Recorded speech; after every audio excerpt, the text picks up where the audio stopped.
The word dharma is a very comprehensive concept. Now, all that we do in our life falls under one of the four goals of life called dharma, artha, kama and moksha. Now, the pursuit of dharma is said to be so comprehensive as to be able to achieve for us all that we need to achieve in life in terms of artha and kama. This is stated by sage Vyasa in the Mahabharata very clearly. He says towards the end of the Mahabharata that pursuit of dharma itself can lead to the accomplishment of artha and kama. He says, urdhva bahur viraumyeshaha nacha kaschichanoti me dharma darthascha kamascha sa kimartham na sevyate. Throwing my arms, I am shouting at the top of my voice, urdhva bahuhu viraumi eshaha, but none listens to me. And he says, dharma darthascha kamascha. From dharma itself issue artha and kama. And why do people not pursue this? So that is the question that he asks. Now, this question of why people pursue only artha and kama but not dharma has also been taken up by Apastamba in order to explicate what Vyasa means. Apastamba in his Dharma Sutra gives a beautiful analogy. He says, yatha amre phalarthe nimite chaya gandha vanutpadyete evam dharmam charyamanam artha anutpadyante. Now, we for example grow the mango tree and we grow the tree primarily for the fruit, but at the same time we have two byproducts issuing from this growing up of the mango tree. Chaya and gandha, the shade and the fragrance, the two are themselves quite enjoyable. Nobody grows a mango tree for the sake of chaya and gandha, shade and the fragrance that it issues. But on the other hand, while you grow the tree for the sake of the fruit which is most delicious, still the shadow and the fragrance that the tree issues are also enjoyable and they are also required in life. And the statement says there that the final fruit, namely moksha that is to be attained, is also possible, and artha and kama comparable to the shade of the tree and the fragrance that issues from the tree are comparable there to these two, and therefore you pay attention to the one that is more important, and the other things will be added of their own. This is also like taking care of the root, and the fruit and other things take care of themselves. There is also a beautiful commentary upon Apastamba's Dharma Sutra which brings in another analogy to show the role of the accomplishment of the main product as also the byproducts, even though it was not our intention to pay attention to the byproducts. They grow on their own. The example that has been given there is yatha ikshuhetorapi sechitam payaha trinani vallirapi ja prasenchati tatha naro dharma pathena vartayan sukhancha kamancha vasuni chashnute. So, your intention was to grow the sugar cane, but the water that you supply for the sake of the is also that is made use of by the grass that surrounds there and even the creepers that may be growing nearby. So, they are benefited too, and therefore, the person who follows the path of dharma would also be acquiring sukha, kama and vasu. So, kama refers to the purushartha, namely kama, and vasu refers to the purushartha, namely artha, and therefore, the three benefits that issue from the growing of the sugarcane plant is comparable to dharma, artha and kama. Now, the question sometime that is raised is, what about moksha?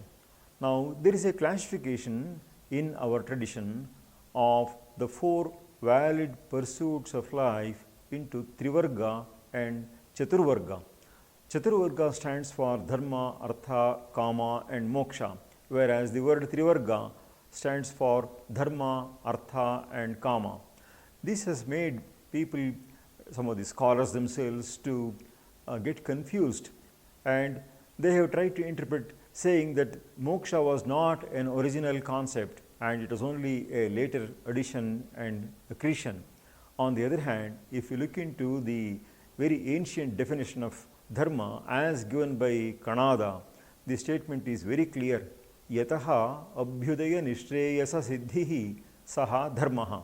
Abhyudaya is all our worldly goals and achievements. That constitutes abhyudaya.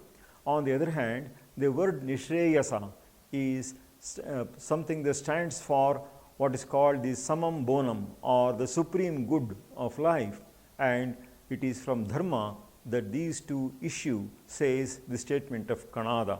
And therefore, dharma is a very comprehensive term, and where the statement is that it is Trivarga. For example, in Kalidasa's Kumarasambhava, we have the statement, Anena dharma savishesha madhyame Trivargasara pratibhati bhamini. The word Trivarga is also to be construed as it's the concept of dharma itself subsuming moksha within it. And even so here, the definition of Kannada shows that it caters to abhyudaya as well as nishreyasa. Now, if there is one feature that differentiates human beings from all other animals, it is said to be either dharma or jnana. Both more or less mean the same. The famous statement of Bhartahari says, Ahara nidra bhaya maithunani samanyametat pashubhir naranam jnanam naranam adhiko visheshaha jnanena hinaha pashubhis samanaha. Or what is the same, dharmo naranam adhiko visheshaha dharmena hinaha pashubhihi samanaha. The idea is that all animals pursue certain things, and human beings are not excluded from the pursuit of these things. So, the common pursuit of all animals, including human beings, is the pursuit of food. For example, ahara, and of course, all animals need rest, and therefore nidra or sleep is also another essential item. These two are primary biological needs, ahara and nidra. So, consuming food and getting energy out of it and doing some things, so while being active and after a lot of activity taking rest, these constitute the typical rhythmical pattern of all living beings. And then two more factors are included here, namely bhaya and maithuna. Now, even these can be seen as extensions of the program for survival that each brain has. So, the brain is programmed for survival, and therefore, the things that we fear are that we may die. So, fear of illness and fear of death are two things that threaten every being on earth, and therefore, this factor of fear, so fear of old age and fear of death, constitute the common feature of all living beings. And maithuna refers to the perpetuation of one's own species. Now, while we cannot continue to live physically forever, there is this continuation of the race that is allowed here. And therefore, the biological immortality or physical immortality is not allowed by nature, and on the other hand, the perpetuation of the race is what is allowed. And therefore, these four factors, namely ahara, nidra, bhaya and maithuna, so all showing the instinct for survival, is a basic feature of all living beings. But then what is it that differentiates human beings from animals. The differentiating factor is stated as dharma or jnana. So, it is the pursuit of knowledge, or more particularly or more clearly an awareness of dharma that one needs to acquire. It is this that constitutes the speciality of human beings. Now, if you look into the very physique of the animals and the human beings, we can see the contrast between the two in the form of, for example, the evolution of the cortex and the neocortex in human beings, which is missing in animals. And these are meant for the higher faculties of jnana, and even that is ultimately the one that is attuned to the final goal, namely dharma, that is to be attained. So, how is the word dharma itself defined? It is derived from root dhr, and the etymology that is given is dharana dharma ityahuhu dharmena vidhrita prajaha yasya dharana sanyuktaha sa dharma iti nishchayah. This is a statement from Mahabharata, which says dharanat dharma ityahuhu. Dharma is so called by virtue of its primary role and function, namely dharana. Dharana is sustenance and support, and it is because of this that it is called dharma. And dharmena vidhritaha prajaha. So, all the citizens are sustained by dharma. That is to say, such factors that go into the continuation of the living and a happy life for the sake of all the citizens, that constitutes dharma. In fact, the word praja is to be contrasted with the word citizen, because the word citizen refers to those who say dwell in the cities. So, going by the etymology of the word, and that can stand for all the subjects of a king, so all human beings.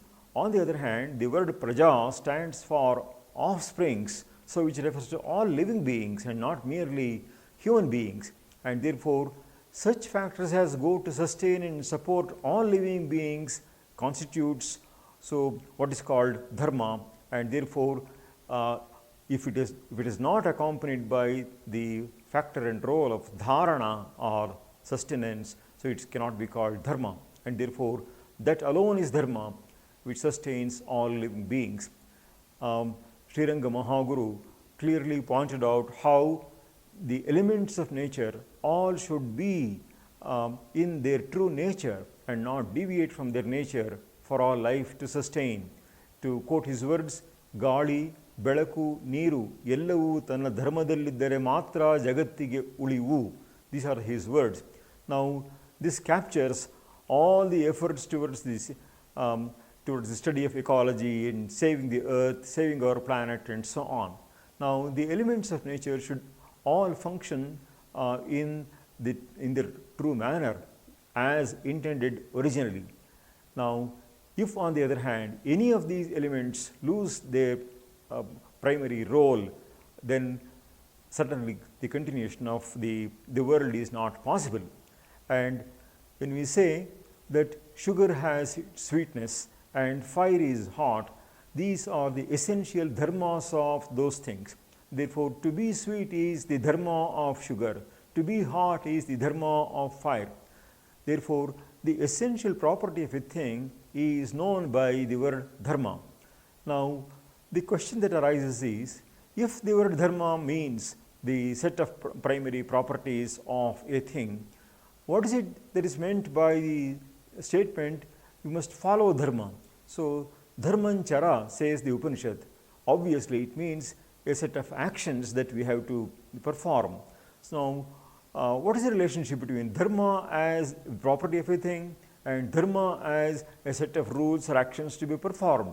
Now, this gap in the understanding of the two aspects of dharma has been best resolved by Sriranga Mahaguru.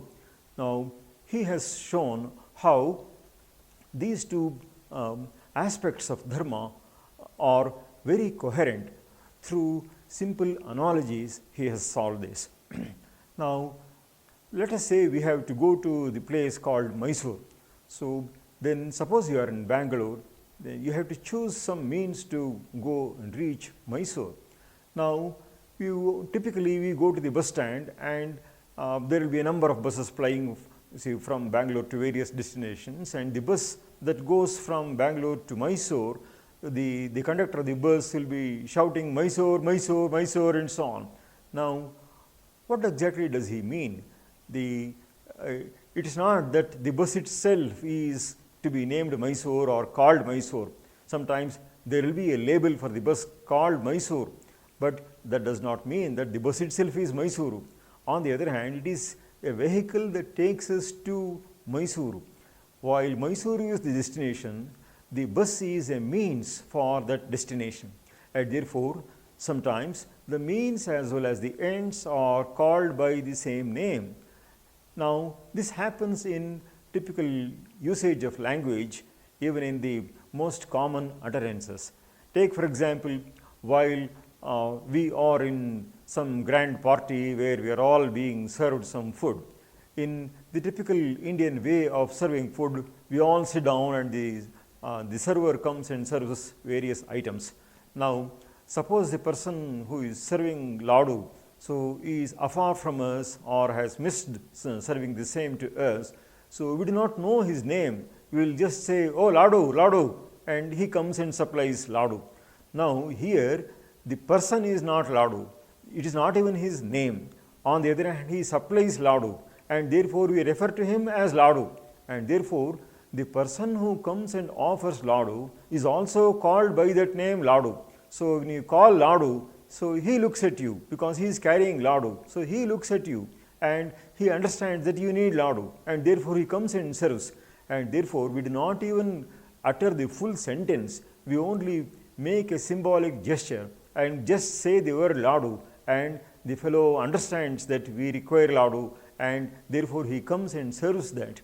And similarly, we find that the word for the means is also sometimes the word that is for the end, and therefore the name of the end that is to be accomplished is also given to the means that leads us to that goal. Now, this is there even in the Upanishads. So, in the Taittiriya Upanishad, for example, it is said, Tapasa Brahma Vijijñāsasva. If you want to know Brahman, then that Vijnana of Brahman is possible through tapas. Tapasa, so tapas constitutes the means. And the next sentence says, Tapo Brahmeti. Tapas itself is Brahma, which is to say that as long as you have not yet reached the final goal, now consider the proper means for the same itself as the final goal. Therefore, Brahma is the final goal. So, that Brahman has to be achieved, and tapas is the means, and therefore, the Upanishad says, treat the means itself as though it is the final goal to be achieved, and by the avid attention that is paid to the means, you will achieve the final goal. And therefore, we have the equation of the tapas and Brahma there. In fact, as the Indian philosophy explains, all upasana involves this kind of an equation of what is non-Brahman as Brahman in the initial stages. So, for example, there is what is called pratikopasana, where we know, for example, that the icon of the Lord is not itself the Lord, but it is something that leads us there, and therefore, till we attain the goal, we treat this itself as though it is the very goal that was to be accomplished.